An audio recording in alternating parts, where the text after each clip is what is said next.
Conor McGregor stirred the pot with Jake and Logan Paul, proposing a fight possibly set in India that could rake in $250 million, though nothing is confirmed yet. On a bus ride to President Trump's inauguration, McGregor confronted the brothers with playful trash talk, saying he could slap the head off them both in KSI, but the vibe stayed lighthearted. Despite being out of the ring due to a broken leg since 2021, McGregor seems keen on a high-stakes comeback, while Logan is focused on wrestling after a recent boxing win. It's all sweet here, it's all sweet here, yeah. You kept your mouth shut, you did. I thought we were going to get the fight down when you get very quiet. What did you think the best course of action was for that? You were giving all this stain of this, stain of that. You're f***ing control with the WWE as well, but I don't be giving all this mega stip. I didn't hear the last 5 seconds. That was in the air for us, brother. Yes, bring it home for me. This is the real deal, yeah? In front of you, you know that. You know that, bro. So we'll look here, we'll do it. He couldn't do what, 190, 195 or something? I'd do a 90. He was sick. He was sick over it, yeah. He was sick. I'm sick. You're sick. Listen, here's the deal. I'm going to slap the head off the two of yous and KSI. No! Yous are mixers to me. You understand that? Side jobs. A little side job. No, yeah? you can't even do your main job. How you going to do a side job? You know, that's November stage. Simmer down, boys. Bro, it's crazy being on a bus with you, bro. If there's a dolly, bro, you're going through a win. Before we continue, make sure to leave a like on the video to help support the channel. Belal Muhammad unloads on Kamaru Usman after criticism for not wanting to fight Islam Makhachev. Never fight Israel Adesanya? You guys didn't train together. Like, you weren't training partners. You said you flat out refused. You said, so I'm just pointing that out because I was like, that's kind of odd that you're like, screw all friendships and teams. Like, Islam should go up and fight Belal. And I'm like, but hold on, didn't you not want to fight Israel? It's funny, right? Because that's exactly what it was. They never trained together, but he said, I'll never fight Israel. He also said he'll never fight Habib. And I'm like, bro, you never trained with him before. But that's the thing. When Kamaru was champion, he wasn't looking for test. He was a coward champion. He was the champion that, oh, let me get the rematch with, you know, Kobe, who sucks. Or let me get the rematch with Masvidal. And it's like, his reign was rematches. He never wanted to fight the next best guy. He never wanted to fight the guy on the hot streak. He avoided those guys, avoided those tough tests. He was like I said, the coward champion. He wasn't looking for the toughest tests. He wasn't that guy. So when he says, oh man, these guys, they train together. Yeah, let's get rid of that notion. I'm like, bro, shut up. You've never been in a room with Adesanya or worked out with it or sweated with Adesanya in your life. And you made it seem like you'll never fight him ever because he's your brother. But this guy's a podcaster now, right? That's what he is. He's not a fighter. And also too, it's like, you're number 2 in the division. Do you not want to get your name back in the mix by fighting one of these tough guys? No, because like I said, he doesn't want to take these tough fights. He doesn't want to take these tough tests. He'll fight the Hamzat on 1 week notice because now he has that excuse built up. If he loses, like, oh, at least I took him on 1 week notice, and nobody else would do that. But you know, it was a close fight, so I'm proud to be in a close loss. I hate guys like that are proud of close losses. Like, you lost, bro. You're on a 3-fight losing streak. You're on your way up. You're closer to the Tony Ferguson streak than you are closer to being back in the title mix. So, yeah, pretty soon people that had you on that list of top welterweights, you're gonna be on that list full of forgotten welterweights if you just stay on the sidelines and just keep trying to, you know, be this podcaster that you suck at.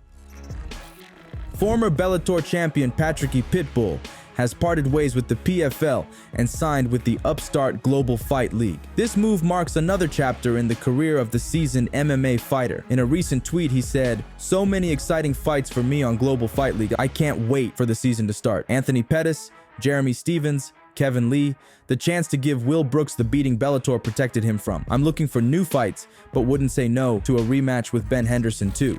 Speaking of the Global Fight League, they are set to hold its first draft on Friday, January 24th. You can watch the draft on Instagram, YouTube, and Twitch. Notable figures like Mike Goldberg and Brendan Schaub will be providing commentary as 6 teams draft 120 fighters from a pool of 420. The season is set to kick off later this year, and fans are definitely excited to see what the GFL can offer. Will you be watching, and who do you think will be drafted first?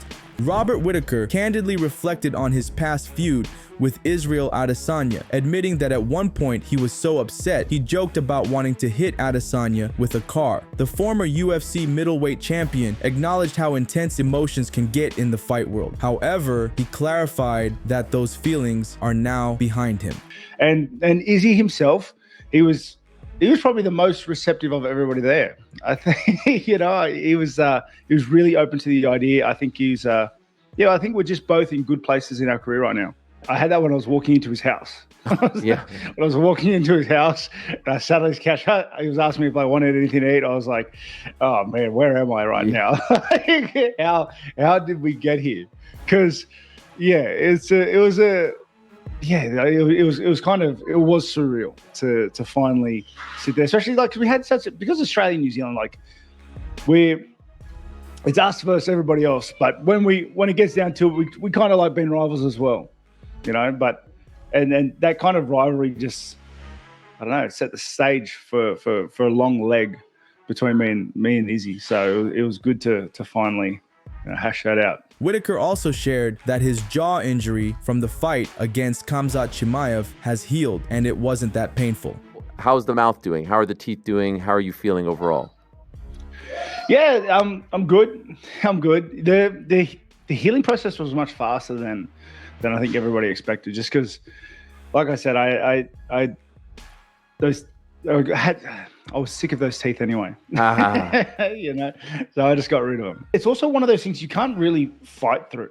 You can't, like, I would have choked on my teeth. You know what I mean? The mandible had moved into the middle of my mouth.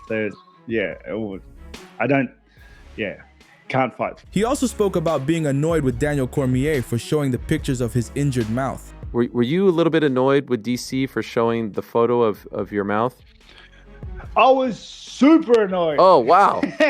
Why? Dude, because it's such a scummy thing to do. It's like the doctor took a photo of my mouth, right? Yeah. And said, I'm just going to go show Dana so that he knows what's up on the level, Dana and Hunter. I was like, cool, do that. And he went, and then DC took a photo off the other guy's phone to post all over socials. It's like, is that not scummy? Jeremy Stevens expressed interest in fighting BKFC boss Conor McGregor, teasing a potential future matchup. Before that, he's preparing to face Eddie Alvarez in his upcoming bout. Stevens joked about the prospect of beating up his boss in the future. So here I am, still doing it, not showing any signs of slowing down, and living the dream, bro. And you know, hopefully I get a chance to beat up my fucking boss too.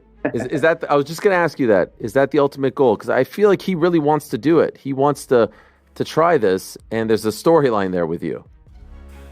Yeah, it's that's the delusion, right? So I feel like if I just stay focused, keep this championship mindset and things dialed in, you know, Saturday night's the only thing that I'm worried about. I go in there and I do my job and I handle fucking business, bro. I mean, who better, bro? Who better, right? You know, a lot of people are like, oh, who the fuck's this guy? But look, he got taken out by calf kicks. He's been knocked out. Like, I've continued to grow. Like, I've continued to put myself in there. I've continued to rise and do this. And, you know, it's all leading to this moment. Life is good.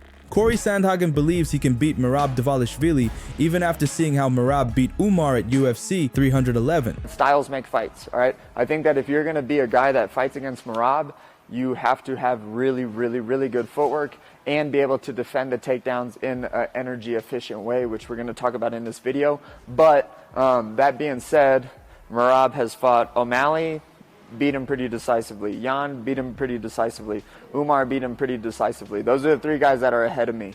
I should be next in line. I know that that's kind of a tough sell, so I'm not going to try to sell you guys on that shit because you guys know that I don't like doing that.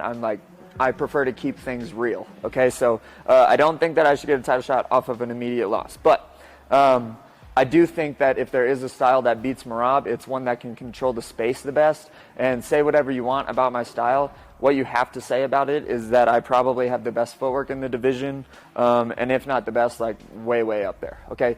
I hold space, keep space, close it, open it, better than anyone else in the division. Ilia Topuria recently dropped new training footage, and his boxing is looking better than ever. He dropped his sparring partners with liver shots in the recent footage. Do you want to see him fight Alexander Volkanovski next, or move up to 155?